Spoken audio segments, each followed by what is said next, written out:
함께 나눌 하나님의 말씀은 요한복음 21장 말씀입니다.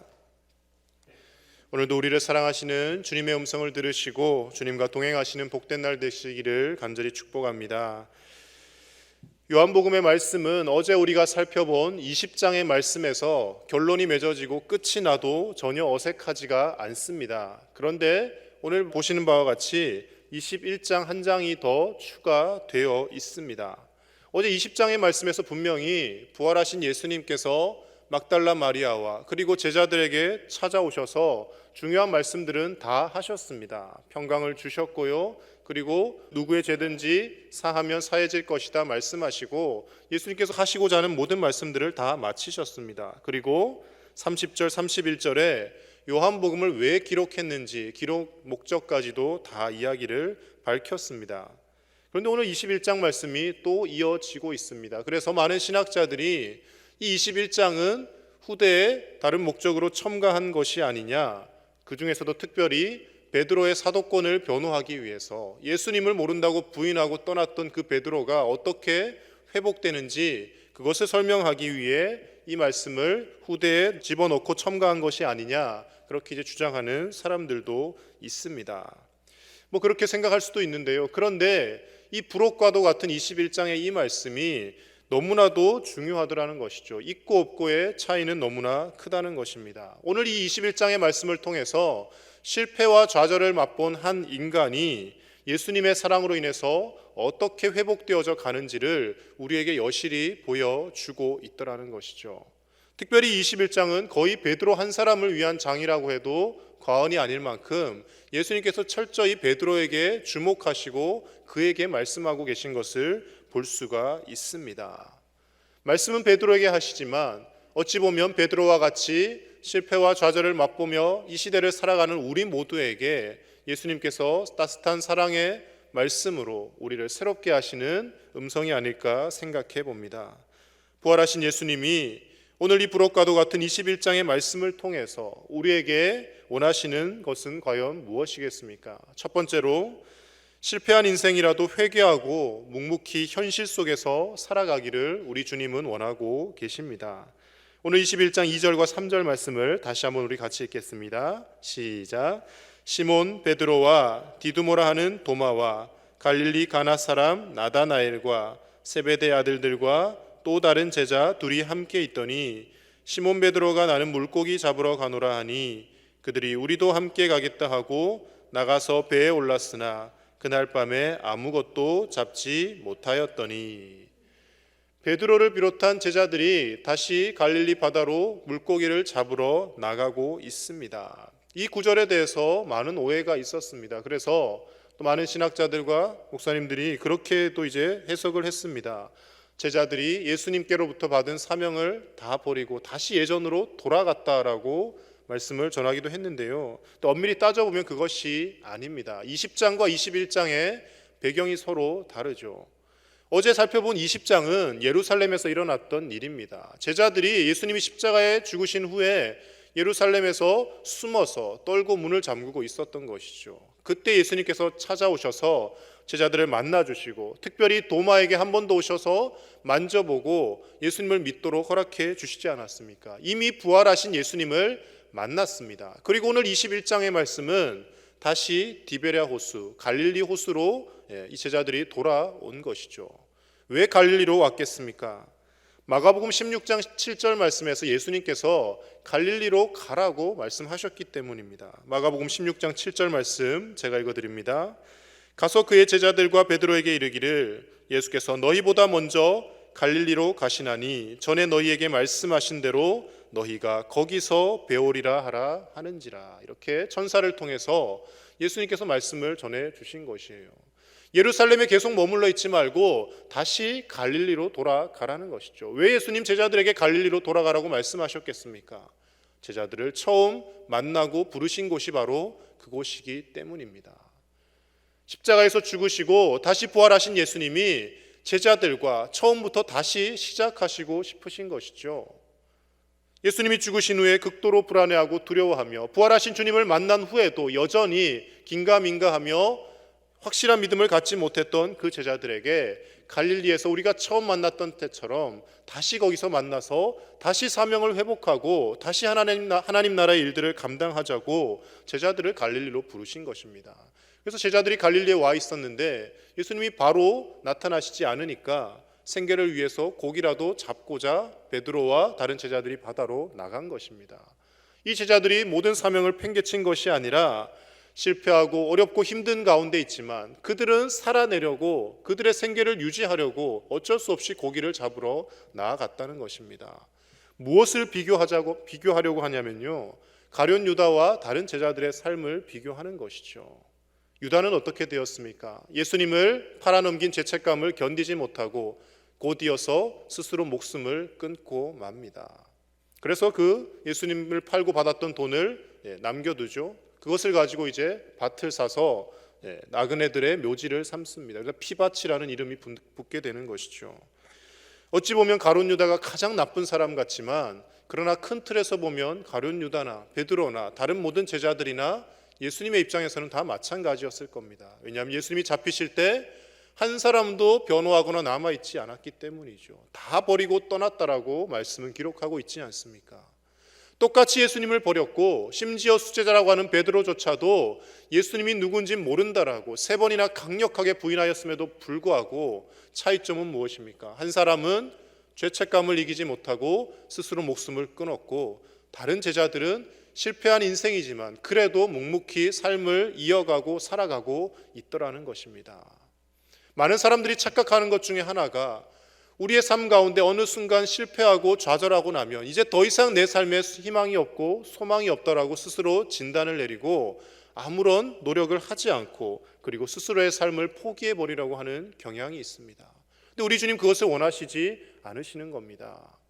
실패한 폐잔병과 같은 인생이라 할지라도 어떻게 해서든지 견뎌내고 살아가기를 원하시는 것이죠. 사람만 있으면 주님께서 다시금 찾아오시고 우리를 회개하게 하시며 우리의 실패한 인생이라 할지라도 다시금 들어서 사용하신다라는 것을 오늘 이 21장의 말씀을 통해 우리에게 전해주고 계시는 것이죠. 사업에 실패할 수도 있습니다. 신앙생활을 하다가 사람들과의 관계가 어그러져서 교회 생활을 하는 것이 힘들어질 수도 있습니다. 자녀들이 여러 가지 문제들로 인하여 속을 썩일 수도 있습니다. 계획했던 것마다 이루어지지 않고 기도했던 것이 잘 응답되어지지 않는다라고 스스로 자포자기하고 싶은 심정이 들 때가 분명히 있습니다. 그러나 그럼에도 불구하고 우리가 우리 스스로의 삶을 절대 포기해서는 안 될 줄로 믿습니다. 왜냐하면 누가 보아도 실패한 것 같은 예수님의 제자들의 삶이지만, 그러나 그 제자들의 삶을 예수님께서는 다시금 회복시키고 계시기 때문입니다. 어떠한 어려움 가운데 있다 할지라도 하루하루를 견뎌내며 주님이 다시금 우리를 찾아오실 수 있도록 우리의 삶을 포기하지 않는 저와 여러분들의 삶이 되시기를 간절히 축복합니다. 사람만 있으면, 우리가 견뎌만 내면 하나님께서는 반드시 우리를 다시금 사용하실 것이고 우리를 들어서 하나님의 영광의 도구로 우리들을 사용하여 주시는 줄로 믿습니다. 두 번째로 오늘 말씀을 통해 예수님께서 우리에게 원하시는 것은요, 우리가 과거의 상처와 아픔을 딛고 일어서기를 주님은 원하고 계십니다. 3절 이하의 말씀에서 또 제자들이 고기를 잡으러 갈릴리 호숫가로 나갔지만 밤새 고기를 한 마리도 잡지 못하였다라고 그렇게 말씀은 기록하고 있습니다. 그런데 보면 이제 예수님께서 다시금 찾아오시죠. 그리고 오른편으로 그물을 던져보라고 말씀을 하시는데 그물이 찢어질 만큼 많은 고기를 또 잡게 됩니다. 이 비슷한 장면이 어디서 있지 않았습니까? 누가복음 5장에서 예수님이 베드로와 요한과 제자들을 처음 부르실 때도 이 비슷한 설정이 있었죠. 깊은 곳에 가서 그물을 던져라. 그때 베드로가 뭐라고 이야기합니까? 밤이 맞도록 수고하였지만 잡은 것이 없습니다. 하지만 말씀을 의지하여서 그물을 내리겠습니다. 그때 그물이 찢어질 정도로 많은 고기를 잡게 되는 것이죠. 그 이후로 제자들이 예수님을 따르게 되지 않습니까? 그때 그 상황을 똑같이 그대로 재현하고 있더라는 것이죠. 놀라운 것은요, 베드로가 예수님을 부인했을 때 그 상황까지 예수님은 재현하고 계십니다. 오늘 21장 9절 말씀 같이 읽겠습니다. 9절입니다. 시작. 육지에 올라보니 숯불이 있는데 그 위에 생선이 놓였고 떡도 있더라. 예수님이신 걸 알고 제자들이 베드로는 바다로 바로 뛰어듭니다. 헤엄을 쳐서 오고요. 다른 제자들이 배를 몰고 와서 육지에 올라오니까 예수님께서 숯불을 피워놓고 생선과 떡을 준비해놓고 계신다라고 말씀이 기록하고 있습니다. 이 숯불이라는 것이 상당히 큰 의미가 있는 것이죠. 숯불 앞에서 베드로가 얼마 전에 어떤 행동을 했습니까? 불을 쬐고 있다가 대제사장의 종이 당신도 예수님과 한패라고 그렇게 알아보았을 때 나는 그 사람이 누군지 도무지 모른다고 숯불 앞에서 3번이나 부인했거든요. 그때 그 상황을 예수님께서 그대로 연출을 하고 계시는 것입니다. 거기다가 이어서 베드로에게 내가 나를 사랑하느냐 몇 번 질문하십니까? 3번을 질문하시는 겁니다. 3번이나 주님을 모른다라고 부인했던 베드로에게 똑같이 3번을 질문하고 계십니다. 어찌 보면 베드로의 아픈 과거의 상처들을 하나하나씩 들추어내는 것 같습니다. 그런데 자신이 받았던 그 상처와 충격을 멀리하고 거기서 도피하려고 하면요, 그 상처를 결코 극복할 수 없습니다. 정신과 치료를 받거나 심리학자들이 아픈 상처 때문에 힘들어하는 사람들을 치료하기 위해서 가장 먼저 하는 것은 가장 힘들었던 그 순간을 다시금 이야기하게 하고 거기에 직면하게 만든다는 것이죠. 우리가 힘들고 어려웠던 기억들, 그것을 애써 잊어버리려 하고 그것을 기억하지 않으려 하고 거기서 도피하려고 하면 결코 그 상처를 극복하지 못한다는 것입니다. 아픈 기억이지만, 힘든 기억이지만 그것을 마주하고 그것을 이겨내려고 하는 현실적인 노력이 있을 때 그것을 극복하게 되어진다는 것이죠. 예수님께서 오늘 이 작업을 하고 계신 것입니다. 숯불을 바라보며 네가 이전에는 여기서 나를 부인하였지만 이제 이 숯불 앞에서 다시금 사랑 고백을 하고 있지 않느냐, 베드로의 상처를 회복시켜 주시는 것입니다. 그때 왜 나를 부인하고 떠났어? 그때 왜 나를 모른다고 했어라며 베드로를 질책하는 것이 아니라 베드로에게 내가 나를 사랑하느냐 그 질문만 하시고 베드로가 이제는 예전처럼 내가 죽을지라도 주님을 따르겠습니다라며 호언장담하는 것이 아니라 내가 주님을 사랑하는 줄 주님께서 아십니다. 자신 없는 부끄러운 말투로 고백하지만 그 고백에 예수님께서는 내 양을 먹이고 내 양을 치라고 큰 사명을 맡겨주고 계신 것입니다. 예수님의 이 끊임없는 크나큰 사랑을 경험한 베드로였기에 그는 늘 좌충우돌하는 성질이 급한 사람이었지만 베드로전서 4장 8절에 이렇게 고백합니다. 무엇보다도 뜨겁게 서로 사랑할지니 사랑은 허다한 죄를 덮느니라 라고 고백하고 있습니다. 베드로의 성격상 이런 고백을 할 수 없는 사람입니다. 그는 늘 말보다 행동이 앞섰던 사람이고요. 그가 하는 행동은 늘 때로는 상식에서 벗어나는 행동도 많이 있었습니다. 그럼에도 불구하고 자신을 이처럼 품어주고 사랑해 주신 그 예수님의 사랑을 경험하였던 그였기에 그가 기록한 베드로전서에서 사랑은 허다한 죄를 덮는다라고 말씀을 전하고 있는 것이죠. 나같이 예수님을 부인하며 배신하였던 죄인도 예수님께서 사랑으로 덮어주셨기에 우리 믿음의 공동체의 사람들은 서로 사랑하며 허다한 죄를 덮어야 합니다라고 이야기하고 있는 것이죠. 훈계와 질책이 사람을 변화시킬 수 있을 것 같습니다. 모진 채찍질이 사람을 변화시킬 수 있을 것 같습니다. 물론 자녀를 교육함에 있어서 때로는 엄히 매를 들기도 해야 하고요, 훈계를 해야 합니다. 그러나 근본적으로 사람을 스스로 변화하게 만드는 것은 훈계와 채찍질이 아니라 뜨거운 사랑인 것이죠. 하나님께서 구약시대 때 수많은 선지자들을 보내시고 때로는 징계하시고 다른 이방 민족들을 사용하셔서 포로 생활을 하게 하시기까지 해서 그들을 바르게 이끌려 하셨지만 그것이 잘 되지 않습니다. 그래서 결국은 어떻게 하십니까? 자신의 하나밖에 없는 아들을 보내셔서 십자가에서 대신 죽게 하시지 않습니까? 징계와 채찍으로 변하지 않던 그들을 끝없는 사랑으로, 한없는 사랑으로 변화시키더라는 것이죠. 이것이 바로 우리 주 예수님의 방법이고 우리를 사랑하시는 하나님의 방법입니다. 하나님께서는 우리가 과거와 아픔과 상처에 갇혀서 미래로 나아가지 못하는 것을 기뻐하시지 않습니다. 과거에 어떤 상처가 있었든 어떤 아픔이 있었든 이제는 서로 용서하고 서로 화해하고 서로 사랑하며 사랑으로 허다한 죄를 덮으며 살아가는 것, 그것을 우리 주 예수님께서 우리에게 원하고 계신다라는 것입니다. 남들에게 말하지 못할, 고백하지 못할 상처와 아픔이 있지는 않으십니까? 그것을 자꾸 덮으려 하고 숨기려 하고 감추려 하지 마시고 그것을 하나님 앞에서 솔직히 드러내며 기도하시고 사람들 앞에서도 내가 부끄러웠던 과거가 있다 할지라도 그것 때문에 스스로 주눅드는 것이 아니라 이제는 하나님께 용서받은 사람이라고 스스로 생각하시며 어디를 가든 당당하고 떳떳한 저와 여러분들이 될 수 있어야 할 줄로 믿습니다. 남에게 상처 준 것을 아무렇지 않게 생각하고 하나님이 용서하셨으니 당신도 나를 정죄하지 말라고 이렇게 무례하게 나가는 것이 아니라 상처를 준 사람에게는 100번이라도 미안하다고 사과를 해야 하는 것이 마땅한 자세이죠. 그러나 우리 스스로 그 죄 때문에 그 아픔 때문에 나는 아무것도 할 수 없는 존재라고 스스로 비하하지 말자는 것입니다. 그 상처에 갇혀서 나 같은 사람이 어떻게 쓰임받겠어? 나같이 예전에 실패했던 사람이 나같이 세상에서 그렇게 살던 사람이 어떻게 주님을 위해 일할 수 있겠어가 아니라 나같이 부족한 죄인도 불러주시고 사랑해 주시고 감싸주신 그 주님의 은혜를 기억하며 주님께 우리가 할 수만 있으면 우리의 생명까지도 드려서 하나님의 일들을 감당하는 저와 여러분들이 될 수 있기를 우리 주님의 이름으로 간절히 축복합니다. 마지막 세 번째로요, 예수님께서는 다른 사람과 비교하며 우리가 불행에 빠지지 말고 내게 주신 은혜와 사명을 기억하며 살기를 원하십니다. 베드로에게 이제 다시금 그 상처에서 회복해 하시고 베드로에게 사명을 주십니다. 그런데 베드로가 다시 또 연약한 마음이 듭니다. 20절에서 22절 말씀 우리 같이 읽습니다. 베드로가 돌이켜 예수께서 사랑하시는 그 제자가 따르는 것을 보니 그는 만찬석에서 예수의 품에 의지하여 주님을 파는 자가 누구오니까 묻던 자더라.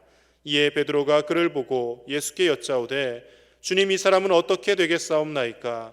예수께서 이르시되 내가 올 때까지 그를 머무게 하고자 할지라도 내게 무슨 상관이냐? 너는 나를 따르라 하시더라. 아멘. 베드로에게 예수님께서 말씀하시기를 18절에서 내가 젊어서는 스스로 띠뛰고 원하는 곳으로 다녔거니와 이제 늙어서는 내 팔을 벌리리니 남이 너를 이끌고 갈 것이다. 그리고 이어지는 19절에서 이 말씀이 베드로가 어떠한 죽음으로 하나님께 영광을 돌릴 것이다, 즉 베드로가 복음을 전하다 순교할 것이다 라는 말씀이라고 이야기하고 있습니다. 베드로가 그 말을 들으니까요, 그럼 나는 순교한다고 예수님 말씀하시는데 옆에 눈을 돌려서 보니까 그 사랑하시는 제자, 요한복음에서 계속 예수님이 사랑하시는 제자라고 표현하는 한 명의 제자가 있습니다. 바로 요한복음을 기록한 사도 요한인 것이죠. 저 요한, 예수님이 사랑하시고 특별히 총애하셨던 요한인데 저 요한은 어떻게 될까? 예수님께 질문을 하고 있는 겁니다. 저는 순교한다고 하셨는데 그럼 이 요한은 어떻게 되겠습니까? 그때 예수님이 뭐라고 말씀하십니까?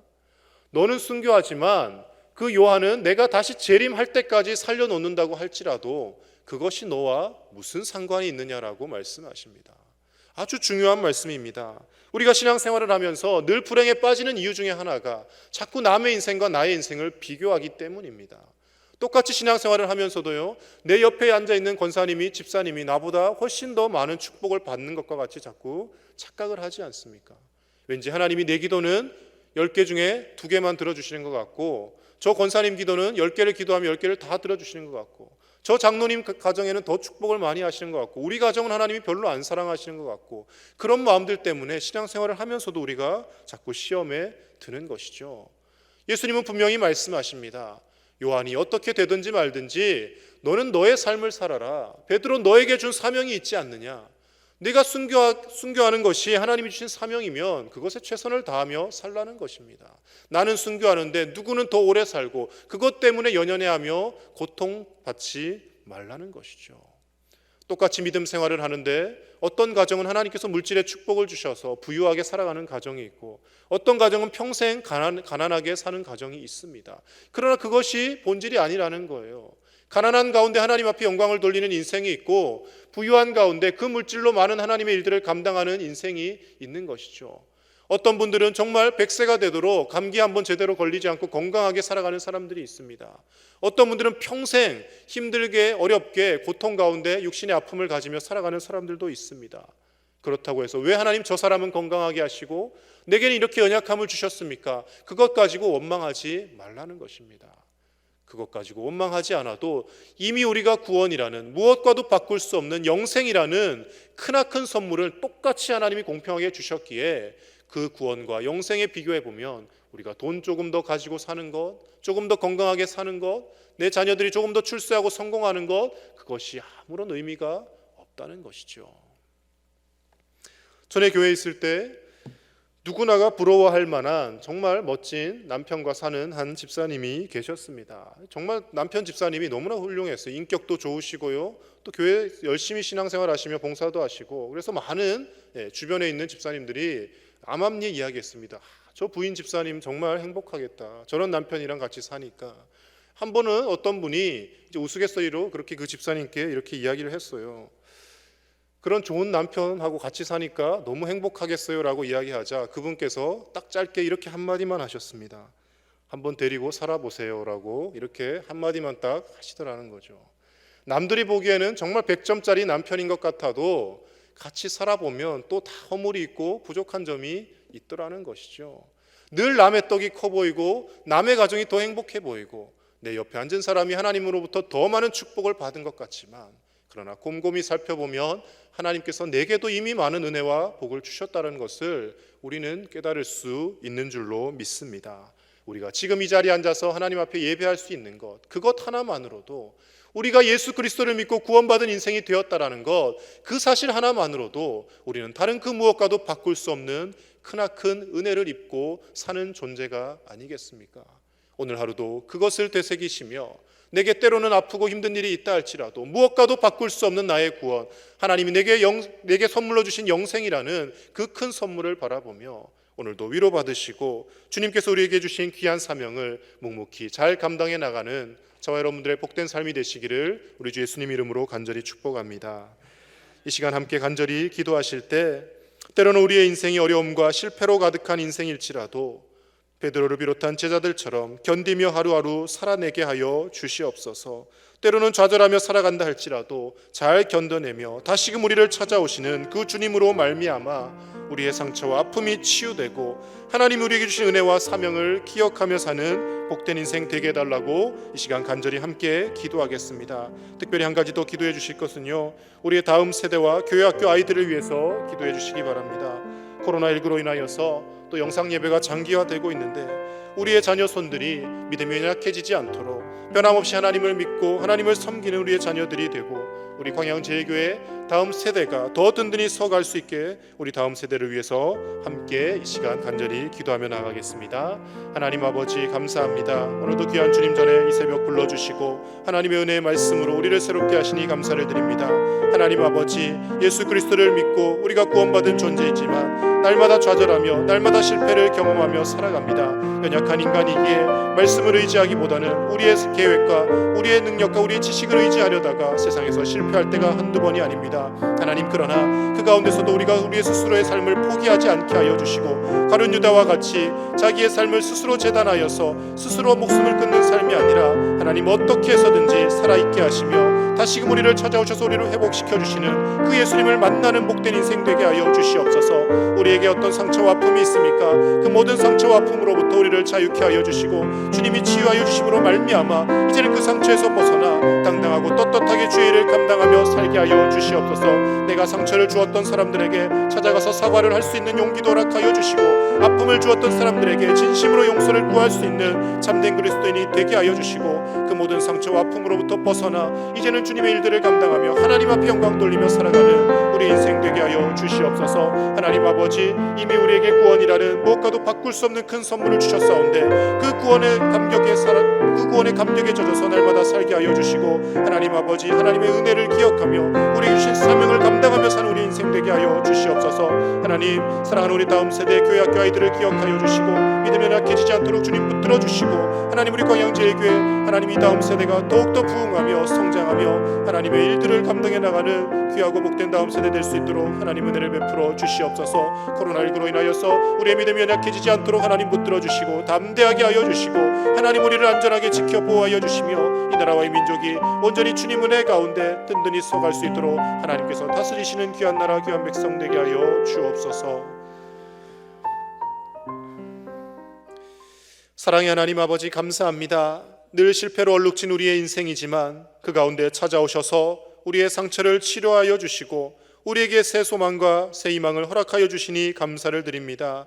때로는 연약함 가운데 있지만 우리가 어떻게 해서든지 그 아픈 인생 가운데서도 주님 붙들며 살아내게 하여 주시고, 지금 당장은 아무것도 눈에 보이지 않는다 할지라도 살아만 있으면, 주님 붙들고 견뎌만 내면 하나님께서 우리의 인생 다시금 회복시키시고 우리의 인생 가운데 생명의 빛을 비추어 주심을 믿고 주님 앞에 한 걸음 한 걸음 나아가며 이 땅에서의 삶을 잘 살아갈 수 있도록 하나님 오늘도 우리를 붙들어 주시옵소서. 주님으로 말미암아 우리 마음속에 어떠한 상처와 아픔도 다 치유되게 하여 주시고, 이제는 당당하게 하나님의 일들을 감당하며 하나님께서 우리에게 맡기신 사명을 감당하며 살아가는 복된 인생 되게 하여 주시옵소서. 사랑하는 우리 다음 세대 교회 학교 아이들을 기억하여 주시고, 코로나로 인하여서 계속해서 모여서 예배하지 못하고 영상으로 예배하는 가운데 있습니다. 각 가정에서 매주일 하나님을 온전히 예배하는 우리의 자녀 손들 되게 하여 주시고, 우리 광양제일교회 다음 세대가 든든히 섬으로 인하여서 이 교회가 150년, 200년, 300년